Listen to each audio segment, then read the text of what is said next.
Welcome to Money Clearly, the podcast that explains everyday money without the mystery. I'm Bridget Gale, and each week we break down the money questions that come up in real life, at work, at the bank, and at home, so you can understand what's actually happening with your money. Today, we're talking about payment apps. You know the ones, Venmo, PayPal, Zelle, and why they can feel like accounts even when they aren't. There's a particular kind of discomfort that comes up with money now. Not panic, not a mistake. It shows up around moving money digitally, especially in moments where everything is supposed to be fast. Everyone around you seems to know exactly how to send money, which button to tap, which option to use, and you're trying to keep up. No one is explaining, no one's slowing down. There's an assumption in the air that this part is obvious. So you move quickly. You follow along. You trust that sending money is just sending money. And when a confirmation shows up, it feels like relief, like proof that you did it right. This episode is about why that feeling makes sense and why it sometimes falls apart later in ways that feel surprising even when nothing went wrong. It usually starts in moments that don't feel important at all. You're out to lunch with a group of friends. The check comes and someone says, "Let's just split it." A couple of phones are out already. One of your friends says, "I'll cover it." Another one looks up and asks, "So how do you want me to pay you? Cash App?" Someone else adds, "Whatever's easiest." Names are mentioned casually. Venmo, PayPal, Zelle. Not instructions, just options. You unlock your phone and realize you maybe have one of these. Do I need to download something? Do I already have an account? Is there a setup step that I'm missing? The thoughts stack up faster than you can sort them. There's a small pause.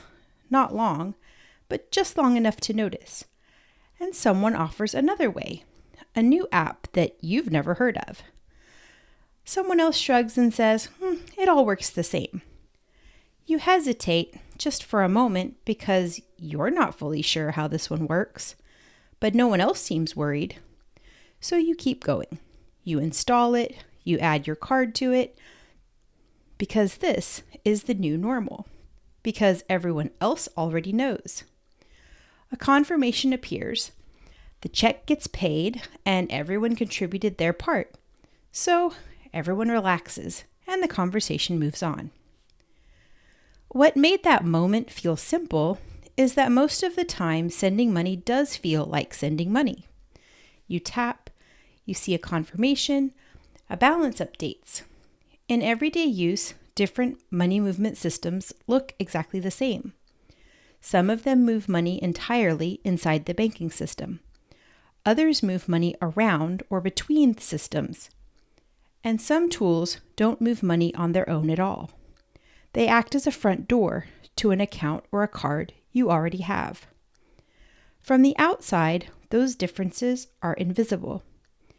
Seeing a balance doesn't tell you where the money is held. Seeing a confirmation doesn't tell you which rules apply. A confirmation simply means the transaction's approved, not that it's finished. Just like with cards, there's a difference between a transaction being authorized and it being posted. Most of the time, you never notice the difference because everything moves smoothly.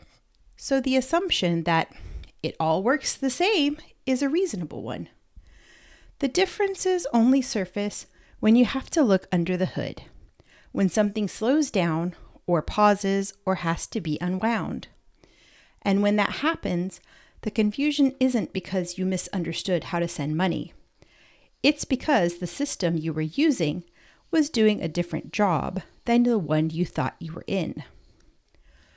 When a transaction needs to be questioned, paused, or undone, what matters isn't the app. It's what the system the app uses was designed to do in the first place. Different systems are built for different jobs, And when the flow is interrupted, those original jobs suddenly matter. Let's take the same situation and walk it through different systems. An item is paid for, but it never arrives. The payment needs to be questioned. You aren't paying for something you never got, right? What happens and who can start a reversal depends on what the system that you paid with was designed to do. In a bank account system, where you pay with your debit card or a check, for instance, the transaction is understood as money that has already left your account. When a reversal is needed, the system itself does not reach out to retrieve the money. As far as the banking system is concerned, once you approved payment and the payment left, then the system's job is done. Any repayment would have to be initiated by the recipient, right? If you bought something from a seller, then the seller would have to send you your money back, because the bank's job is to hold deposits, not to mediate transactions after they've settled. That's why it feels immediate and personal. The money was already yours and it already moved. There's no way that you can get it back. In a credit card system, like Visa, MasterCard, American Express, Discover, the transaction is understood as the bank lending its money on your behalf. When a reversal is needed, like in our example case where you never received the item you paid for, the question of getting the money back is handled inside the lending relationship of the bank with the seller before repayment is finalized. This system is designed to pause and evaluate responsibility before deciding who ultimately absorbs the charge. That's why credit purchases feel buffered in time. Uncertainty is expected because lending assumes disputes will happen. And when disputes happen here, the credit card company reverses the charge, and then it gets its money back from the merchant. In a bank-to-bank transfer system, like Zelle, the transaction is understood as moving money directly from one bank to another. When a reversal is needed here, the system itself has no mechanism to pull the money back once the transfer is posted. So any return depends on the seller choosing to send the funds back, which is essentially just like paying with a debit card. And that's why this system also feels final. The system's job is done once the transfer completes. Another type of system that we have are app-based payment platforms. These are things like PayPal, Venmo, Cash App. In an app-based payment platform, the transaction is understood according to the platform's internal rules. Those rules are explained in that terms of service document that we all scroll to the end of and click accept. Money may have passed through or been held temporarily inside the platform. And when a reversal is needed, it can only be initiated within the platform's own system. The platform determines whether a transaction is considered complete and whether it can be undone. That's why it can feel inconsistent, because each platform can have their own rules. The authority lives within the platform, not the bank and not the card network. Sometimes more than one of these systems are involved. A payment might pass through an app-based platform and also involve a credit card network. For instance, if you pay with something through PayPal, but when you open the app, you select a Visa card for the charge.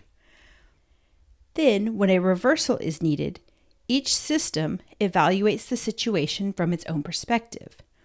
The app decides whether its platform transaction stands.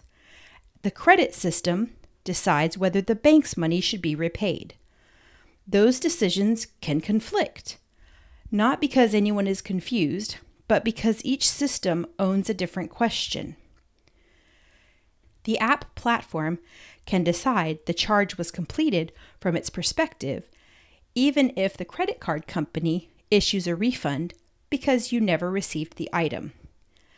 This is a true story here. I've had an account banned because I refused to pay the app platform I used, even though I never received the item that I paid for. The last type of tool that we have are front door tools. And in front door tools like Apple Pay and Google Pay, the transaction isn't owned by the tool at all. It's passed through to an underlying bank account or a credit card. When a reversal is needed, the authority lives entirely with the underlying system. The tool you touched doesn't initiate anything on its own. That's why it feels confusing. The invisible interface isn't where decisions are made. Disputes are up to the system that ultimately paid for the transaction. So, if you used Apple Pay with a debit card, it would be the debit card system that would decide whether you got your money back. And ultimately that would be no, because once your debit card system is finished with the transaction, it's gone and done. You could also have a situation where you use Google Pay with a credit card, and the underlying card is credit, so that dispute would go through the credit card system.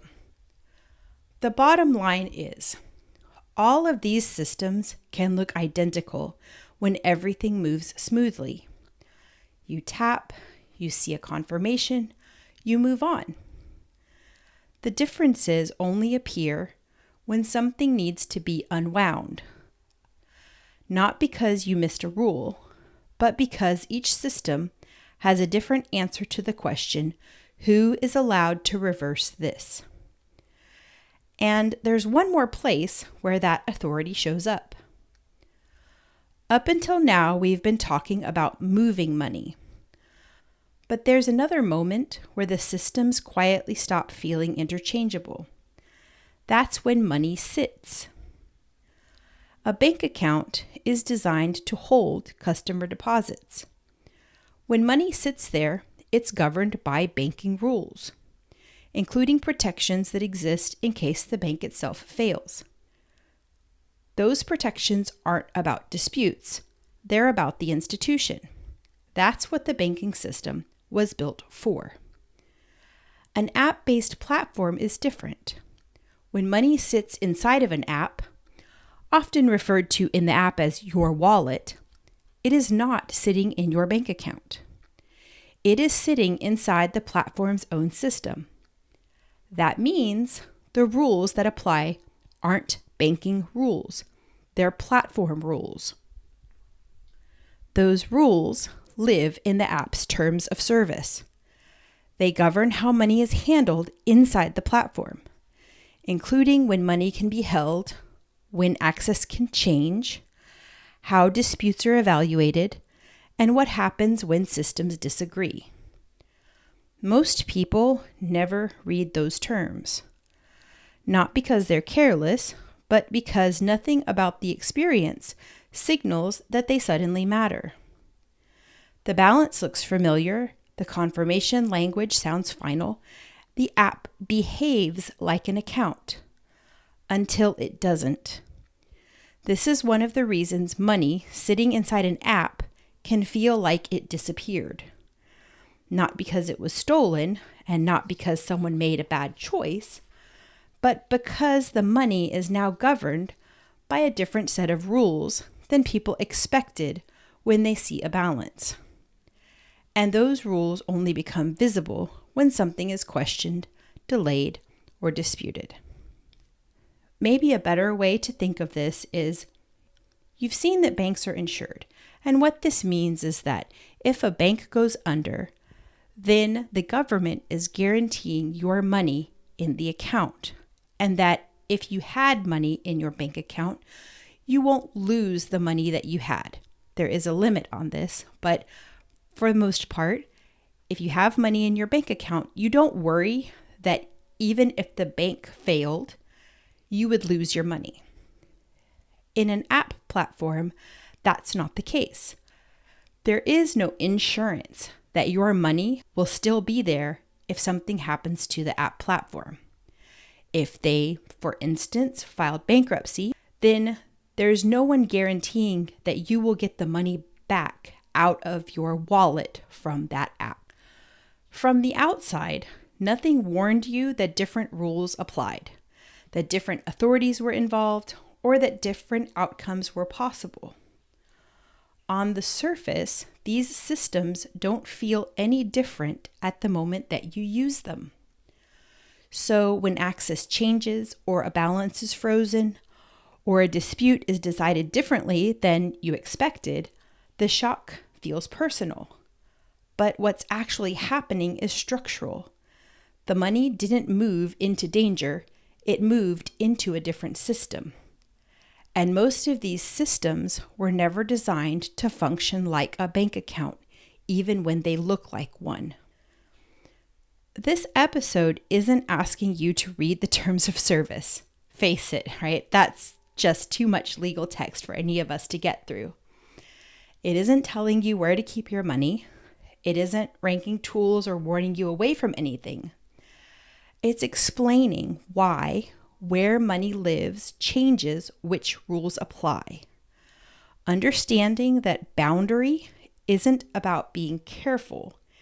It's about finally being able to see the system you were already using, so you can make an educated decision about how you use the systems you're interacting with and knowing what to expect if a transaction goes wrong.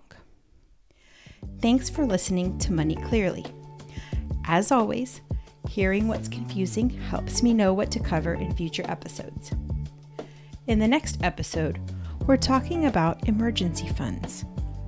If you've ever felt like one small surprise could knock everything off balance, this episode explains why. New episodes come out weekly, and until next time, take care of your money so it can take care of you. This podcast is for educational purposes only and isn't financial advice. Always consider your own situation or talk to a qualified professional before making financial decisions.